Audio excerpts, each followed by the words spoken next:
नमस्कार। साडा हक इत्थे रख। हर किसी को अपना हक चाहिए। जनता को वैक्सीन का हक चाहिए, कश्मीर को उसके बेहतर भविष्य का और राजनीति में डूबे लोगों को सत्ता का। मैं हूं आपके साथ सुमित अवस्थी और आप देख रहे हैं इंडिया चाहता है। आजकल देश की राजनीति गरमाई हुई है। कहीं पार्टियों के अंदर गृहयुद्ध मचा है तो दूसरे दलों के कामकाज में टांग अड़ाने की कोशिशें भी जमकर हो रही हैं। इन सब के बीच एक अहम सवाल ये भी है कि आने वाले दिनों में आखिर क्या हो सकता है। खबरों के लिहाज से सोचें तो सबसे ज्यादा 26% इंडिया ये जानना चाहता है कि प्रधानमंत्री नरेंद्र मोदी की सरकार में उनके मंत्रिमंडल में नए चेहरे कौन कौन से दिख सकते हैं। बहुत हलचल है राजनीतिक हलकों में। 23% लोग ये जानना चाहते हैं कि तीसरी लहर को कैसे लोग अपनी गलती से न्योता दे रहे हैं और 21% लोग ये जानना चाहते हैं कि कश्मीर पर पीएम मोदी के मन में क्या है, क्योंकि 24 जून को प्रधानमंत्री मोदी ने अचानक कश्मीर के नेताओं से बात करने का मन बना लिया है। सियासत के गलियारों में आजकल कश्मीर पर हुई खूब चर्चा हो रही है तो सत्ता के गलियारों में प्रधानमंत्री नरेंद्र मोदी के मंत्रिमंडल विस्तार की चर्चा भी जमकर है। ऐसी खबरें तेज होती जा रही हैं कि प्रधानमंत्री नरेंद्र मोदी बहुत जल्द अपने मंत्रिमंडल का विस्तार कर सकते हैं। अब अटकलें ये लगाई जा रही हैं कि किसको सत्ता मिलेगी और किसका पत्ता कट जाएगा। 2 साल पूरे हो चुके हैं मोदी सरकार 2 को। हम आपको कैबिनेट विस्तार की खबरों को विस्तार से आगे भी रूबरू कराते रहेंगे। उस कड़ी में आज सबसे पहले आपको दिखाते हैं कि सहयोगी दलों में किनको क्या मिल सकता है मोदी मंत्रिमंडल में, क्योंकि सहयोगियों के बगैर ये सरकार बनी है। सहयोगियों के साथ सरकार को चाहिए भी है। क्यों और वो कारण क्या है, वो चेहरे कौन से, आइए जानते हैं नीरज पांडे की इस रिपोर्ट में।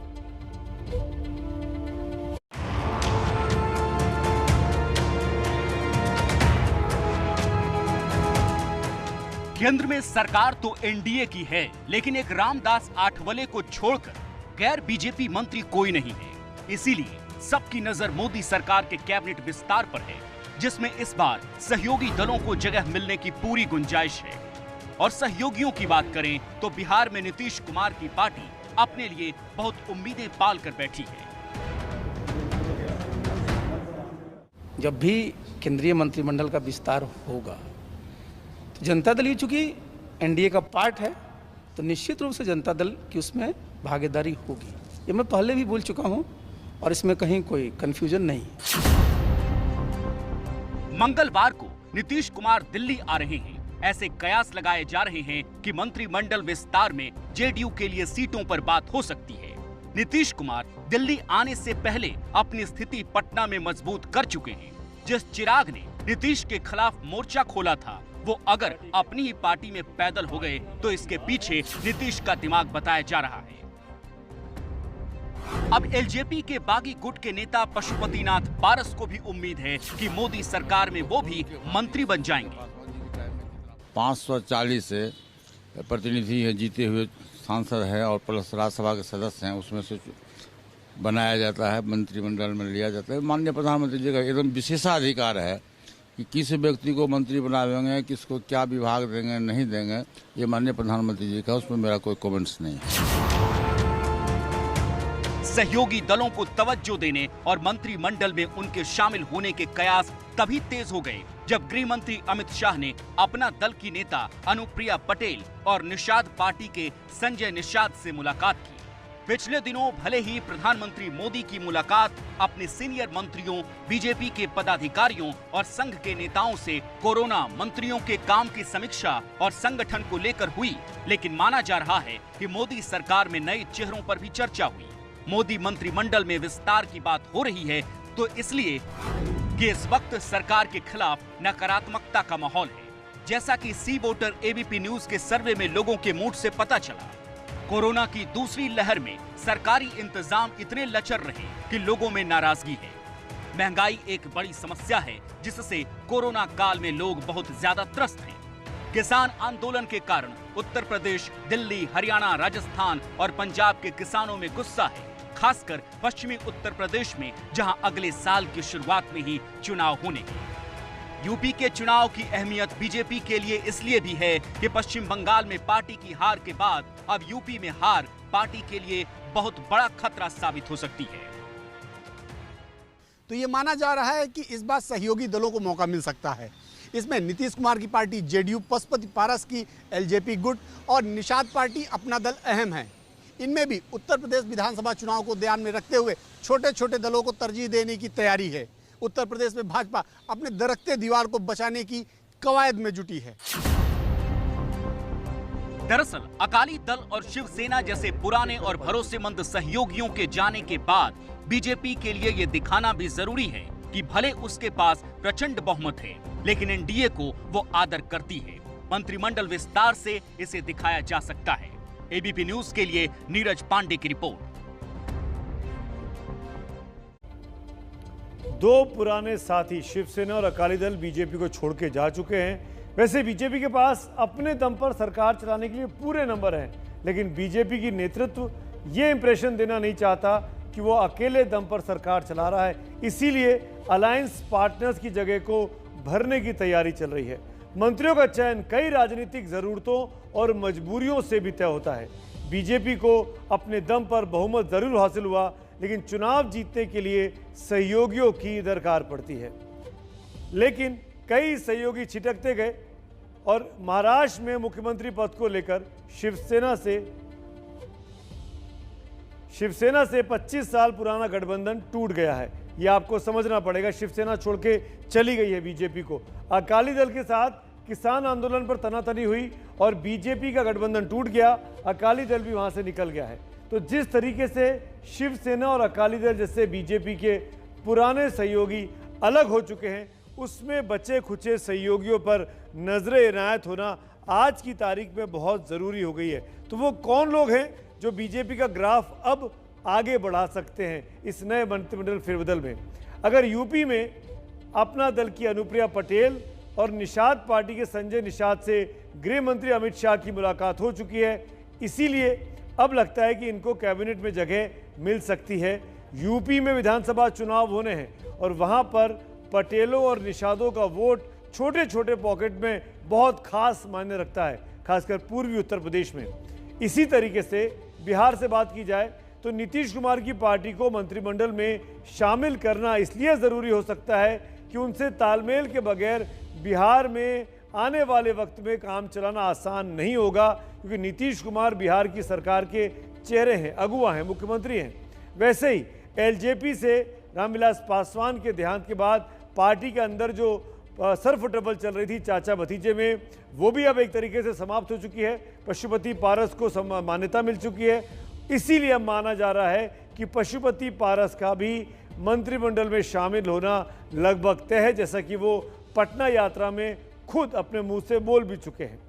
जब भी प्रधानमंत्री नरेंद्र मोदी अपने मंत्रिमंडल का विस्तार करेंगे तो पता चल जाएगा कि किसका चेहरा चमका और किसका सितारा डूब गया। प्रधानमंत्री नरेंद्र मोदी के एजेंडे में एक अहम मुद्दा कश्मीर का है। वो कश्मीर की तस्वीर को बदलना चाहते हैं। इसके लिए अगले गुरुवार को प्रधानमंत्री मोदी ने सर्वदलीय बैठक बुला ली है, जिस पर कल कश्मीर का गुपकार ग्रुप ये तय करेगा कि वो इस बैठक में आएगा या नहीं आएगा। आएगा तो किन शर्तों के साथ आएगा, आपको जानना चाहिए हमारी इस रिपोर्ट से। दिल्ली ने बुलाया है, मीटिंग में हमने डिस्कस किया। चेहरे पर मुस्कान है,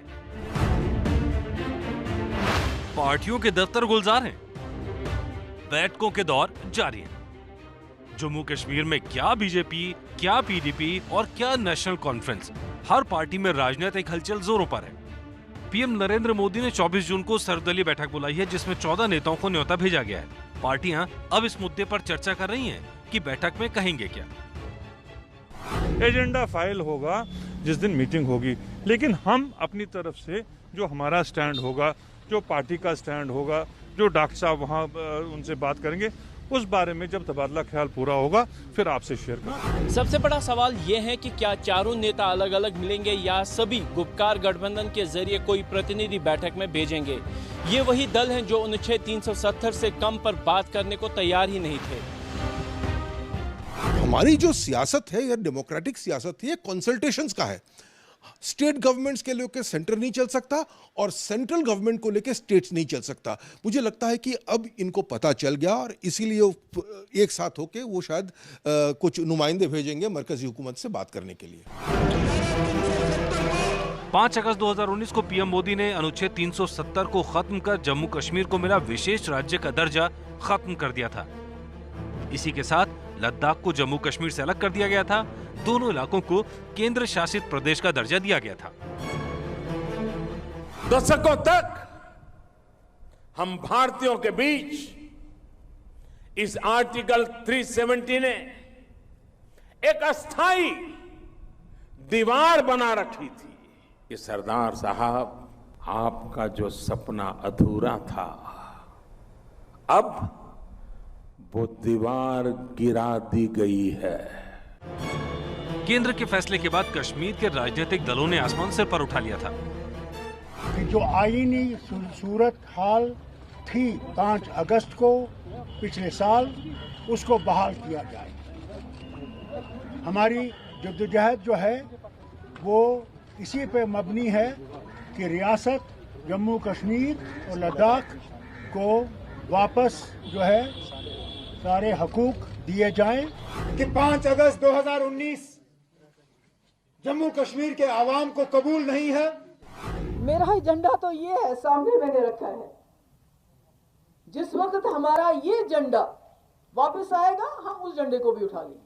अभी बैठक का एजेंडा भी साफ नहीं है। अंदाजा लगाया जा रहा है कि विधानसभा की सीटें बढ़ाने पर चर्चा, जम्मू कश्मीर की सीटों का परिसीमन, विधानसभा चुनाव कराने और पूर्ण राज्य का दर्जा दिए जाने पर चर्चा संभव है। लेकिन ये तय है कि पीएम मोदी ने कश्मीर में सामान्य स्थिति की बहाली के लिए नई राजनीतिक चाल चल दी है। सेंटर की हमेशा से एक अप्रोच रही है कि किस तरह से state of Jammu and Kashmir और rather now UT of Jammu and Kashmir and UT of Ladakh में प्रॉस्पेरिटी दोबारा लाई जा सके, इकोनॉमिक डेवलपमेंट लाई जा सके। तो सिंपल यही एजेंडा है कि ये एक प्रॉस्पेरिटी और प्रोग्रेस की तरफ आगे जाने के लिए हर खित्ते को साथ लेके चलना पड़ता है, हर पॉलिटिकल पार्टी को साथ लेके चलना है और हर आम नागरिक के नुमाइंदे को साथ लेके चलना है। बैठक का एजेंडा साफ भले ही ना हो, पर कांग्रेस नेता पी चिदम्बरम का तुरंत इस मुद्दे पर ट्वीट आया जिसमें उन्होंने जम्मू कश्मीर को पूर्ण राज्य का दर्जा बहाल करने की मांग की। एक के बाद एक हिंदी और इंग्लिश में 9 ट्वीट किए गए, जिसका सार है जम्मू कश्मीर एक स्टेट था जिसने विलय के एक दस्तावेज पर हस्ताक्षर किया और भारत में शामिल हो गया। इसे हमेशा के लिए उस स्थिति का आनंद लेना चाहिए। जम्मू कश्मीर रियल एस्टेट का हिस्सा नहीं है। जम्मू कश्मीर लोग हैं, उनके अधिकारों और इच्छाओं का सम्मान किया जाना चाहिए। बीजेपी ने तुरंत इस पर प्रतिक्रिया कर चिदम्बरम पर सवाल उठा दिए। ये मोनी बाबा की सरकार नहीं है, ये मोदी सरकार है। जो एक बार हम कानून लेकर आए हैं वो कभी वापस नहीं होगा। तो आपको अगर हम देश में आपको कोई और पक्ष रखना है, वो देश की सुरक्षा के लिए, स्वास्थ्य के लिए अच्छा है, तो आप उस पक्ष को रखिए, मगर कम से कम वो शब्द तो मत बोलिए जो पाकिस्तान चाहता है।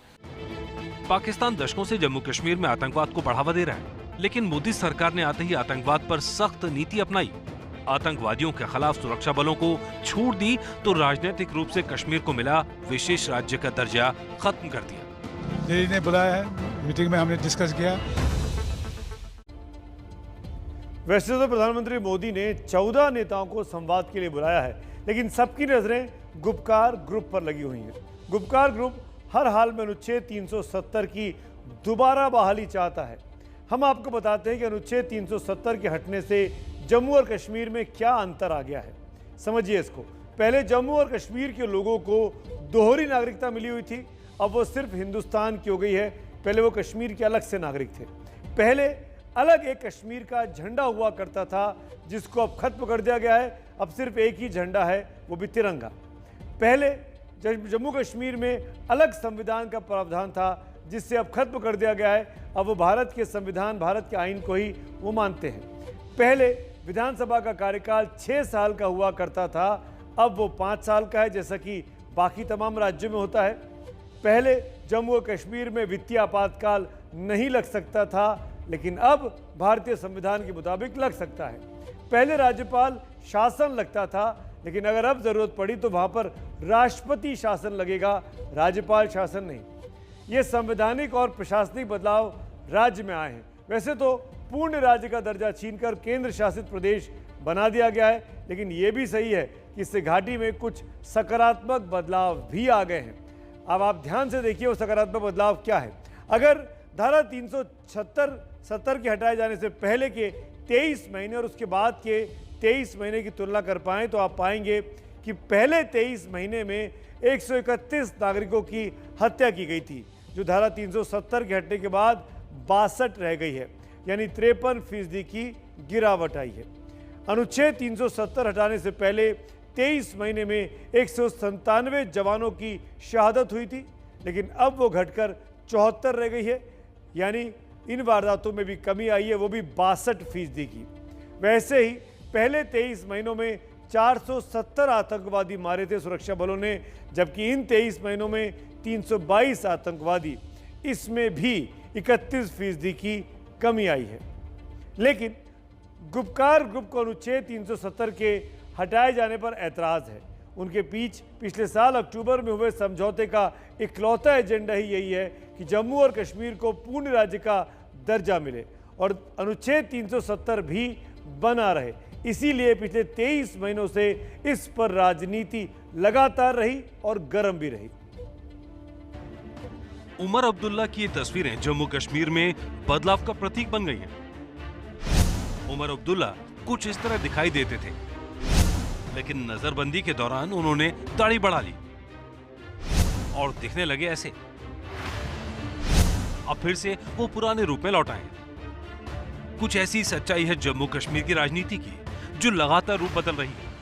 24 जून की सर्वदलीय बैठक से पहले उमर अब्दुल्ला का दिल्ली में होना ही काफी कुछ कह रहा है, और इससे ज्यादा उनके पिता और प्रदेश के पूर्व मुख्यमंत्री फारूक अब्दुल्ला का गुपकार ग्रुप की तरफ से पीएम की बैठक में शामिल होना। सिर्फ 12 दिन पहले ही फारूक अब्दुल्ला ने साफ कर दिया था कि वो बातचीत के लिए तैयार है।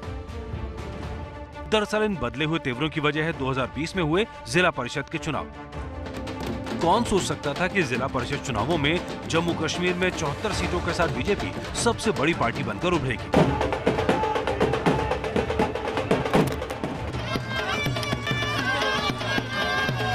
जम्मू ही नहीं, कश्मीर घाटी में पहली बार कमल खिला।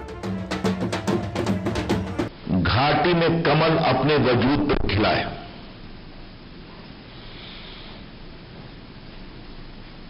आज मैं सबसे पहले अपने प्रधानमंत्री नरेंद्र मोदी जी का अभिनंदन करना चाहूंगा।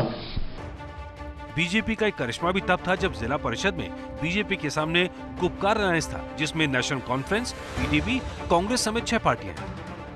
पिछले साल अक्टूबर में बने गुपकार ग्रुप को बीजेपी ने नया नाम दिया है, लेकिन आज वही बातचीत के केंद्र में है। जम्मू कश्मीर में नया नाम गुपकार गैंग के रूप में दिया गया। बहुत सारे दल इसमें इकट्ठे हुए, लेकिन ये सब इकट्ठे होकर भी भारतीय जनता पार्टी और नरेंद्र मोदी जी को चुनौती नहीं दे पाए। गुपकार से पहले तक पीडीपी और नेशनल कॉन्फ्रेंस एक दूसरे की धुर विरोधी पार्टियां नहीं। नेशनल कॉन्फ्रेंस ने अपनी जगह बचा ली। महबूबा मुफ्ती की पीडीपी कहीं नीचे सरक गई। इस इलेक्शन ने साबित किया है कि आप नेशनल कॉन्फ्रेंस के खिलाफ, नेशनल कॉन्फ्रेंस की क़यादत के खिलाफ जो भी हमें इस्तेमाल करो, जो भी साजिशें रचाएं, आप कभी हमें मर मिटाने में कामयाब नहीं होंगे। मैंने ऐसे पहले भी कहा, हमने खाली 61 सीट्स लड़ी थी। वी ऑलमोस्ट गॉट 30 सीट्स, और शायद इससे भी ज्यादा, क्योंकि कहीं कहीं हमारे भी रिबेल्स खड़े हो गए थे, जैसे एनसी के भी रिबेल्स थे, पीसी के भी रिबेल्स थे। शायद इसके टैली ऊपर चला जाए, but yes I am pleasantly surprised, क्योंकि जिस तरह इन्होंने मेरी पार्टी को बुलडोज किया, हमारे लोगों को लेके गए, और because BJP is using carrot and stick policy.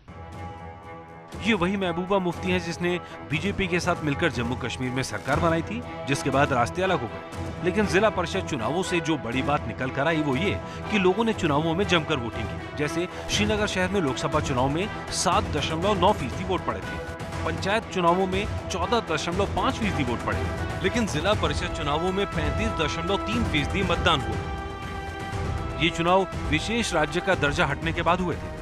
Jammu और कश्मीर में धारा 370 हटने के बाद से अभी तो स्थानीय स्तर का चुनाव हुआ है, लेकिन आगे विधानसभा के भी चुनाव होंगे और लोकसभा के भी। जम्मू कश्मीर के स्थानीय दलों को अपने लिए संभावनाएं आज भी दिखती हैं, लेकिन राष्ट्रीय दलों के बीच भी जम्मू कश्मीर पर कम घमासान नहीं है। हम उस एक्ट को कंडेम करते हैं जो हिंदुस्तान के संविधान को जलाते हैं, या तो जलाया नहीं या उसको फाड़ते हैं। लेकिन आज बीजेपी ने इसी संविधान का मर्डर भी किया। इसलिए एग्रेसिव हूं कि जम्मू एंड कश्मीर के पीएको को आप भारत का हिस्सा नहीं मानते हो क्या? एग्रेसिव ना हो, जान दे देंगे इसके लिए। क्या बात कर रहे हो आप? इन सब के बीच जिस तरह प्रधानमंत्री मोदी ने संवाद का एक नया रास्ता खोला है, शायद वही रास्ता घाटी को उसकी बेहतरी और विकास की मंजिल की तरफ ले जा सके। बस देखना यह है कि राजनीतिक दलों का अपना नफा नुकसान का खेल क्या होता है। कभी गुपकार गैंग कहते हैं, आज इसी गुपकार गैंग को बातचीत के लिए बुलाना पड़ रहा है। 24 तारीख को ये बातचीत होनी है। लेकिन गुपकार संगठन के अध्यक्ष फारूक अब्दुल्ला हैं और उपाध्यक्ष महबूबा मुफ्ती। कल श्रीनगर में गुपकार ग्रुप की अहम बैठक होने वाली है, जिसमें शामिल सभी दल तय करेंगे कि आगे की रणनीति क्या होगी। इतना तय है कि यह ग्रुप प्रधानमंत्री नरेंद्र मोदी के साथ बैठक में शामिल होने वाला है, लेकिन महबूबा मुफ्ती का रुख है कि वो बैठक में नहीं आएंगी। ऐसे में कल गुपकार ग्रुप की बैठक में यह भी तय हो सकता है कि जो नेता प्रधानमंत्री की बैठक में नहीं आएंगे वो उनकी पार्टी का निजी मामला होगा, गुपकार ग्रुप का नहीं। तो कश्मीर के हालात के लिए कल पर हम सब की नजर रहेगी। गुपकार ग्रुप में कुल 6 पार्टियां शामिल थी, आपको बता देते हैं, जिनमें अब 5 बची हैं। पहली पार्टी तो खुद फारूक अब्दुल्ला साहब की है, नेशनल कॉन्फ्रेंस, वो अध्यक्ष भी हैं गुपकार संगठन के। दूसरी तरफ महबूबा मुफ्ती की पीडीपी है, जो कि उपाध्यक्ष हैं इस संगठन की। तीसरी पार्टी है यूसुफ तारिगामी की CPM left party.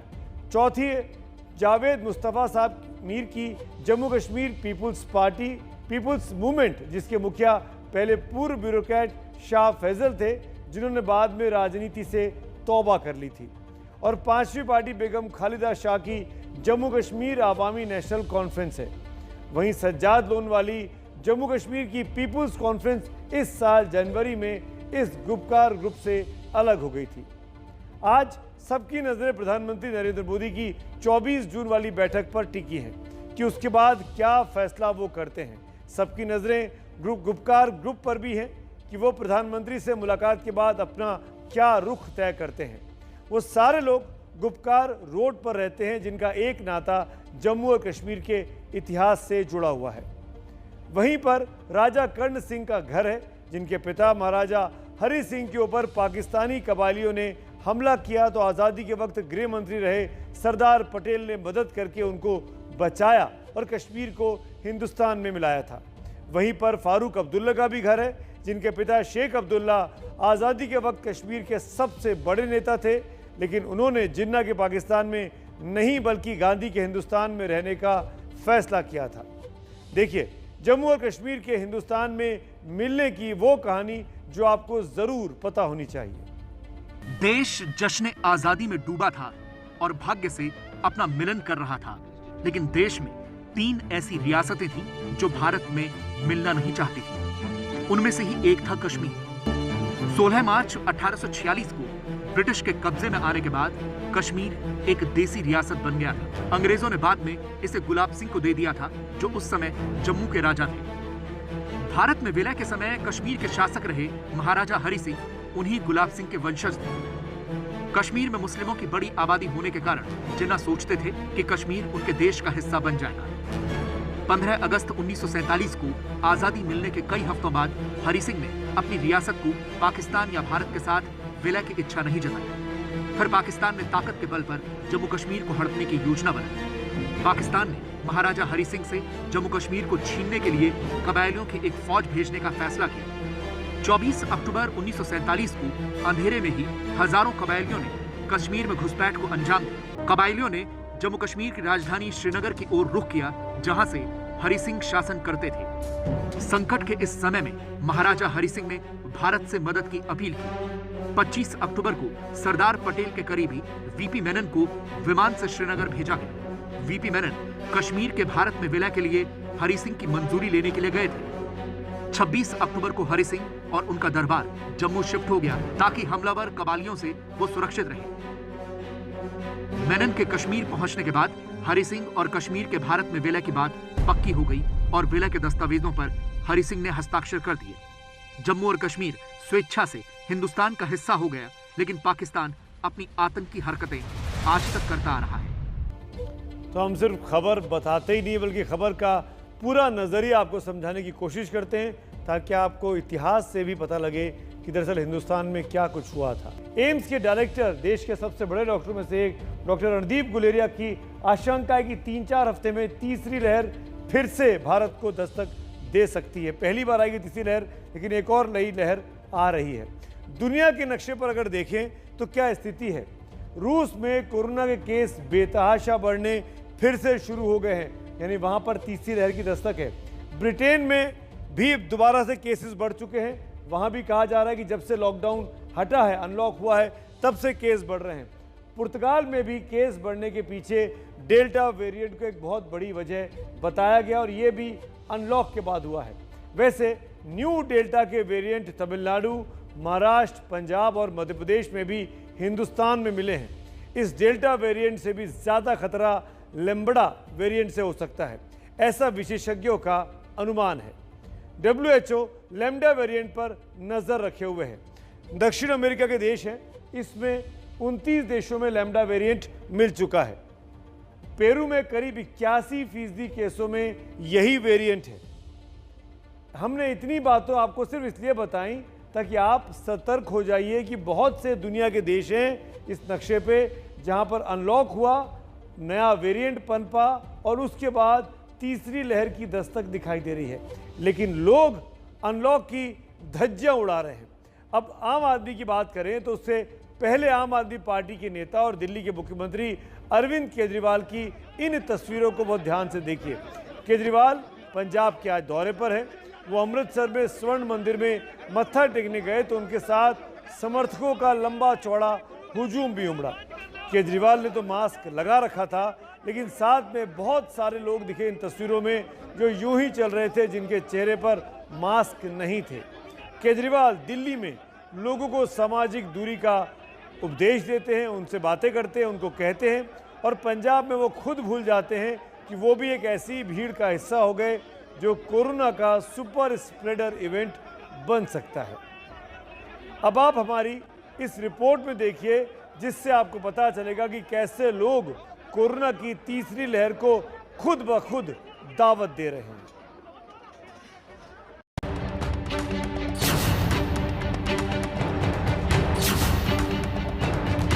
Third wave का अभी हमें प्रिपरेशन करनी होगी एक तो, और फिर वो कब आएगा हमें भी नहीं पता।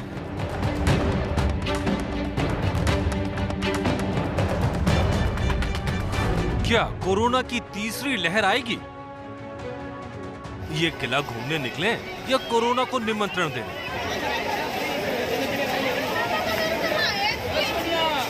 इस सामूहिक स्नान के जरिए कोरोना को आने से कौन रोक सकता है? हरिद्वार में क्या ये गंगा में कोरोना प्रोटोकॉल का विसर्जन है?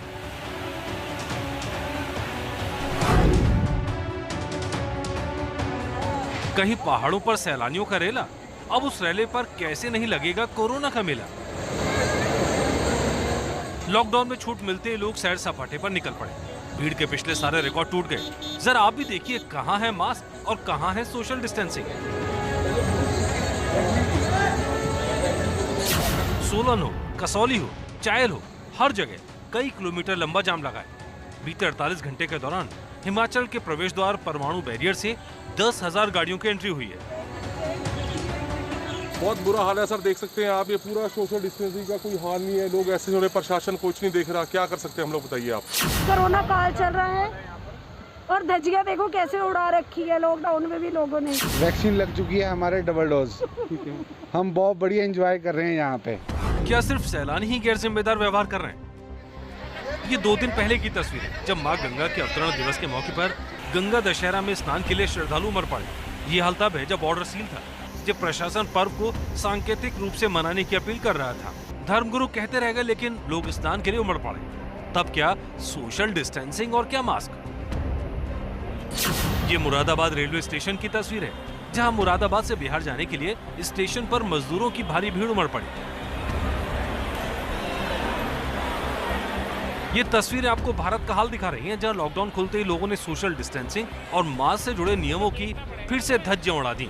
आशंका व्यक्त की जा रही है कि वक्त रहते नहीं संभले तो अगले 6 से 8 हफ्तों में वायरस की तीसरी लहर देश में दस्तक दे सकती है।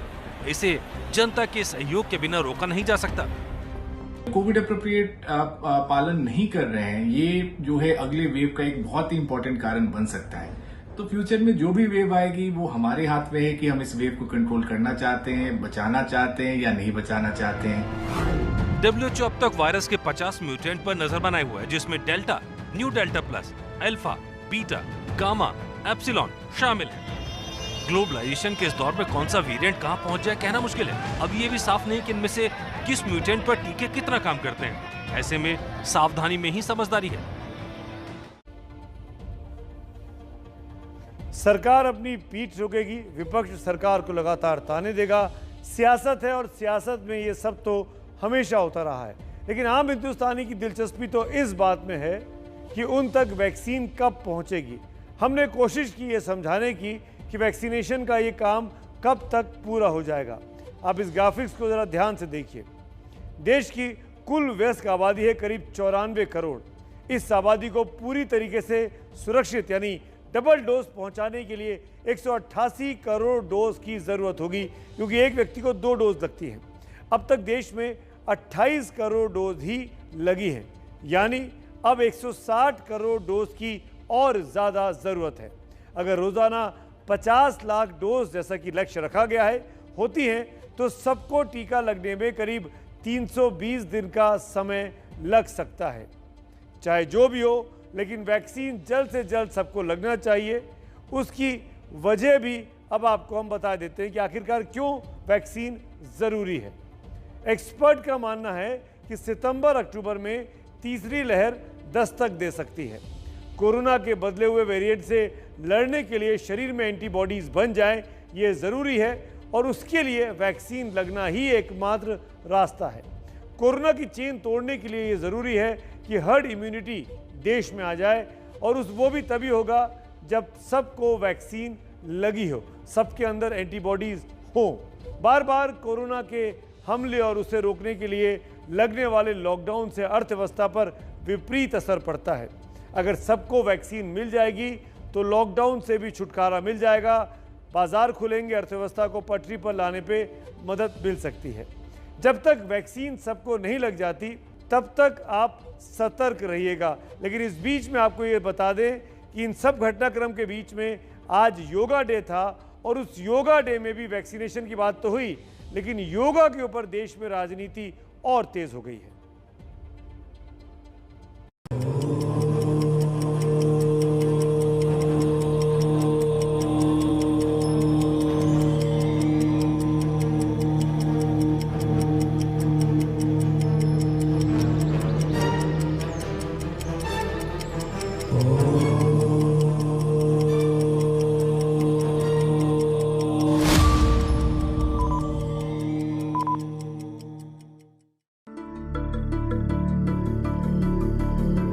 हिंदुस्तान ही नहीं, समूची दुनिया जब योग में मग्न थी, क्या पहाड़, क्या समंदर, क्या मैदान, क्या रेगिस्तान, हर तरफ योग ही योग। उसी घड़ी कांग्रेस के एक नेता को योग के बीच ओम और अल्लाह पर राजनीति सूझ गई। कांग्रेस के सांसद अभिषेक मनु सिंघवी ने ट्वीट किया, ओम के उच्चारण से न तो योग ज्यादा शक्तिशाली हो जाएगा, न अल्लाह कहने से योग की शक्ति कम होगी। अब सिंघवी साहब योग में भी धर्म को घसीट लाए। अब उन्हें कौन बताए कि योग शरीर और मन को स्वस्थ रखने का रास्ता है। योग किसी को धर्म के बंधन में बांधने के लिए नहीं, बल्कि निरोगी करने के लिए है। क्या हिंदू, क्या मुस्लिम, हर कोई योग की अहमियत को समझता है। लेकिन सिंघवी साहब को तो सियासत करनी थी, लिहाजा उन्होंने ओम और अल्लाह के नाम पर अनुलोम विलोम कर दिया। अब तीर अभिषेक मनु सिंघवी ने छोड़ा तो तलवार बीजेपी ने निकाल ली। दुनिया के 177 देशों ने प्रधानमंत्री जी के यूनाइटेड नेशन में आह्वान के बाद अंतर्राष्ट्रीय योग दिवस मना है। तो इसलिए कोई छुटभैया नेता कोई ट्वीट कर दें, उससे योग की महानता समाप्त नहीं हो। विजय वर्गीय ने तो सिर्फ अभिषेक सिंघवी पर निशाना साधा, लेकिन प्रवेश वर्मा के निशाने पर तो कांग्रेस से लेकर राहुल गांधी और प्रियंका गांधी तक आ गए। जब भी कोई इलेक्शन आता है तो इनके नेता राहुल गांधी कभी धोती पहन लेते जो उनसे संभलती नहीं है, कभी वो जनेऊ पहन लेते हैं। प्रियंका गांधी तो अपना गंगा में डुबकी लगा रही है। तो कैसे हिंदू मुस्लिम आपस में लड़ें, इनको इस बात की परेशानी हो रही है कि आपस में क्यों नहीं लड़ रहे। बात बढ़ी तो अभिषेक सिंघवी के समर्थन में राशिद अल्वी का बयान भी आ गया। योगा सेहत को ठीक करने का दूसरा नाम है, लेकिन अगर कोई योगा के वक्त भी ओम पढ़ना चाहे या अल्लाह पढ़ना चाहे तो कौन रोक सकता है। हर आदमी को यह हक हासिल है। हालांकि अभिषेक के बयान का उनकी ही पार्टी के कुछ नेता समर्थन नहीं कर रहे। आचार्य प्रमोद कृष्णम ने ट्वीट किया, धर्म ग्रंथों के अनुसार ओम को नाद ब्रह्म कहा गया है। ओम के बिना सनातन धर्म की कल्पना करना भी व्यर्थ है, क्योंकि ओम मात्र एक शब्द नहीं बल्कि इस चर अचर जगत का आधार स्पंदन है। इसीलिए अज्ञानतावश ओम पर टिप्पणी करना कदापि उचित नहीं है। योग से शुरू हुआ ये बयान अब ओम के अपमान पर आ गया। हिंदू महासभा के अध्यक्ष स्वामी चक्रपाणी ने अभिषेक मनु सिंघवी पर कार्रवाई की मांग कर डाली है। अभिषेक मनु सिंघवी के इस तरह से हिंदू सनातन धर्म के अपमान करने का जो बयान दिया है और जो सांप्रदायिक दंगे फैलाने का भी जो इस्लाम और इसको तुलनात्मक करके और जानबूझ करके उकसाने का काम कर रहे हैं, इनके खिलाफ ठोस और कठोर कार्रवाई किया जाए। योग करना या न करना, योग में ओम बोलना या न बोलना इंसान की अपनी इच्छा है। ऐसा करने के लिए कोई जबरदस्ती नहीं है, लेकिन योग या किसी भी चीज को धर्म से जोड़ना राजनीति का शगल बनता जा रहा है। अब ऐसे नेताओं को हम तो यही कहेंगे कि लंबी सांस लीजिए और अपने अंदर से धर्म का जहर बाहर निकालिए। अंतर्राष्ट्रीय योग डे था। योग डे पर देश भर में वैक्सीनेशन प्रोग्राम की बहुत बड़ा एक स्कीम लॉन्च की गई, लेकिन ये सब कुछ पीछे रह गया इस विवादित बयान की वजह से जो अभिषेक मनु सिंघवी ने दिया। लेकिन यहाँ पर हम साफ कर दें कि कांग्रेस पार्टी ने कहा कि अभिषेक मनु सिंघवी का बयान था। कांग्रेस पार्टी उनके इस बयान से सहमत नहीं है। तीसरी लहर का खतरा देश पर बना हुआ है। इससे बचने के लिए वैक्सीनेशन जरूरी है। लगातार हम आपको ये बोलते आ रहे हैं, अपील करते आ रहे हैं। आज विश्व योग दिवस के मौके पर देशव्यापी नया वैक्सीन कार्यक्रम शुरू किया गया। योग दिवस के मौके पर यह अभियान शुरू किया गया है, लिहाजा आज के दिन देश भर में 50 लाख वैक्सीन लगाने का लक्ष्य रखा गया था। लेकिन आपको ये जानकर खुशी होगी कि आज पूरे देश में 75 लाख डोज लगाई गई हैं और ये जानकारी खुद प्रधानमंत्री नरेंद्र मोदी ने ट्वीट करके दी है। उत्तर प्रदेश ने वैक्सीनेशन को तेज करने के लिए 7 लाख वैक्सीन रोज लगाने का निश्चय किया है, आज से लेकर और 30 जून तक, जबकि 1 जुलाई से यूपी सरकार इससे बढ़ाकर 12 लाख डोज हर रोज करने का लक्ष्य लेकर चल रही है।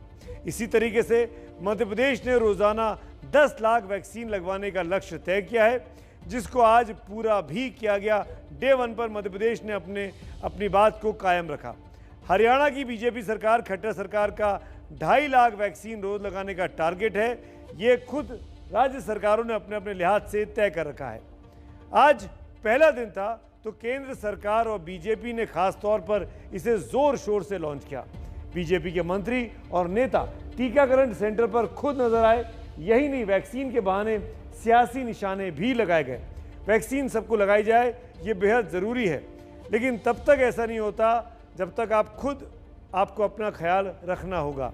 ये बहुत ज़रूरी है कि आप मास्क लगा कर रखें, सामाजिक दूरी के नियमों का पालन करें, कोविड प्रोटोकॉल को मानें और आपकी सहूलियत के लिए, आपको मोटिवेट करने के लिए एबीपी न्यूज़ #MaskUpIndia नाम की मुहिम चला रहा है।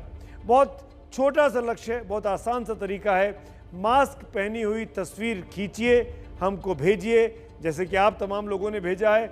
आपकी तस्वीर रोज़ शाम को 8 बजे इंडिया चाहता है में हम दिखाते हैं और आपकी तस्वीरों के सहारे हम बाकी देशवासियों को ये मोटिवेट करते हैं, प्रेरित करते हैं कि इनसे सीखिए, इन्होंने देश को कोरोना से बचाने की कसम खाई है, तो हम सब आप मिलकर ऐसा क्यों नहीं कर सकते हैं। मास्क पहनकर रखना है हर वक्त, जहां भी है। अगर आपका वैक्सीनेशन हो गया है तो भी, और अगर आपका वैक्सीनेशन नहीं हुआ है तो भी ये बहुत ज़रूरी है। और अब हम आ चुके हैं, इंडिया चाहता है कि उस हिस्से में जो मेरा और आपका पसंदीदा सेगमेंट है। बिना देरी किए आपको बताता हूँ वो शब्द जो मैंने आज सुबह ट्विटर पर पोस्ट किया, और वो शब्द है दास्तान। 2 चुने हुए संदेशों में पहला संदेश दिनेश जी का है। स्याही खत्म हो जाती है दर्द को अल्फाजों में पिरोते हुए, पर ये कलम थकती नहीं मेरी दास्तान है मोहब्बत सुनाते हुए। अगला संदेश अभय सिंह सिसोदिया ने मुझे भेजा है, और आज के दिन के लिए ये काफ़ी मौजू भी है। योग कर रहा है आज सारा जहान, सदियों पुरानी है इसकी दास्तान। किसी को उम्र लग जाती है दास्तान बनाने में, तो किसी के किस्से भी दास्तान बन जाते हैं। दास्तान फारसी का शब्द है और इसका मतलब है कहानी, लेकिन ये कहानी छोटी नहीं होती। दास्तान उसी की बनती है जो बड़ा करता है, बड़ी लकीर खींचता है, चाहे जिंदगी में हो या फिर मोहब्बत में। तो इंडिया चाहता है मैं आज इतना ही, कल फिर होगी आपसे मुलाकात।